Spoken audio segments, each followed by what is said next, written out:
लोकसभा में जवाब देते हुए वित्त मंत्री जी ने देश को बताया कि कुल 22 करोड़ आवेदन पत्र भारत सरकार के पास नौकरी मांगने के लिए आए। उन 22 करोड़ आवेदन पत्रों में से आपको जान के चंबा होगा, सरकार ने मात्र 7 लाख लोगों को नौकरी दी। 22 करोड़ आवेदन पत्र के मुकाबले 7 लाख लोगों को नौकरी। इस बहस को सुन रहे भारत देश के करोड़ों लोगों को मैं कहना चाहूंगा कि ये सरकार आप सबको गरीब कर रही है। गरीब सिर्फ वो नहीं सर जो सड़क पे कटोरा लेकर भीख मांग रहा है, हम सब गरीब हो रहे हैं। गरीब इसलिए हो रहे हैं कि हमारी आमदनी नहीं बढ़ रही, लेकिन महंगाई बढ़ती जा रही है। सर मैं उदाहरण देता हूं, एक शख्स जो 20,000 रुपए महीने के कमाता था और 18,000 रुपए खर्च करता था, वो महीने का 2,000 रुपए बचाता था।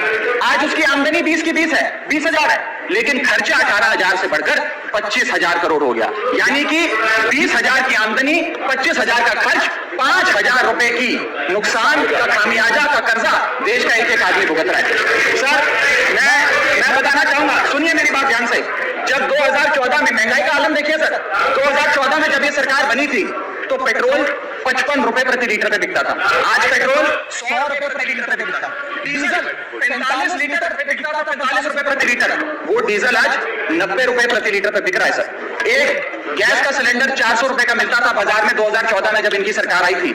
आज वो गैस का सिलेंडर 1100 रुपए का हो गया सर, 1100 रुपए का। दूध 1 लीटर 36 रुपए का मिलता था, दूध आज 60 रुपए प्रति लीटर हो गया है। और सर सीएनजी 40 रुपए प्रति यूनिट प्रति केजी मिला करती थी, आज वो सीएनजी 80 रुपए प्रति यूनिट मिलती है सर। इस सदन में सर जब प्याज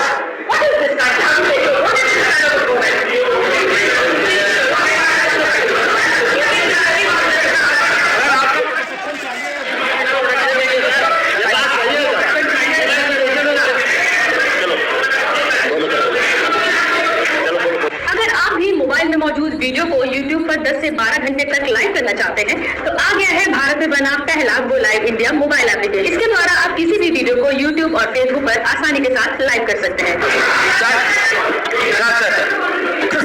सर जब देश में सर इस देश में जब प्याज के दाम 100 रुपए प्रति केजी के ऊपर हो गए और इस सदन में हंगामा हुआ तो माननीय वित्त मंत्री जी ने कहा कि मैं प्याज नहीं खाती, तो मुझे उनके भाव से प्याज कीमतों से कुछ लेना देना नहीं है। ये मेरा विश्वास है सर कि माननीय वित्त मंत्री जी आटा, चावल, दाल, दूध, दही, पनीर तो अवश्य खाती होंगी, क्योंकि इन सब के भाव बढ़ गए।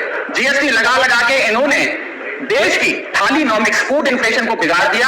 आटा, दाल, चावल, दूध, दही सबके रेट आज स्काई रॉकेटिंग है सर, आसमान छू रहे हैं। और भारत की फूड इन्फ्लेशन 10% से लेकर 17% के बीच पूरे वित्तीय वर्ष में मंडरा रही है। ये हालात है सर भारत की थालीनॉमिक्स की। मैं बताना चाहूंगा सर कि सरकार ने अमीरों को अमीर और गरीबों को गरीब करने का काम किया। पर कैपिटा इनकम किसी भी देश की आर्थिक स्वास्थ्य का एक बहुत बड़ा इंडिकेटर होता है।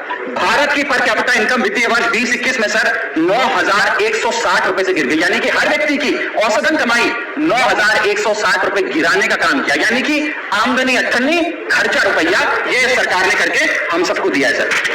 तीसरी बड़ी बीमारी जो भारत की अर्थव्यवस्था को लगी हुई है वो है आर्थिक सुधार का झांसा, the hopes of economic recovery. इस वित्तीय वर्ष के पहले क्वार्टर में भारत की आर्थिक विकास दर 13.5% थी।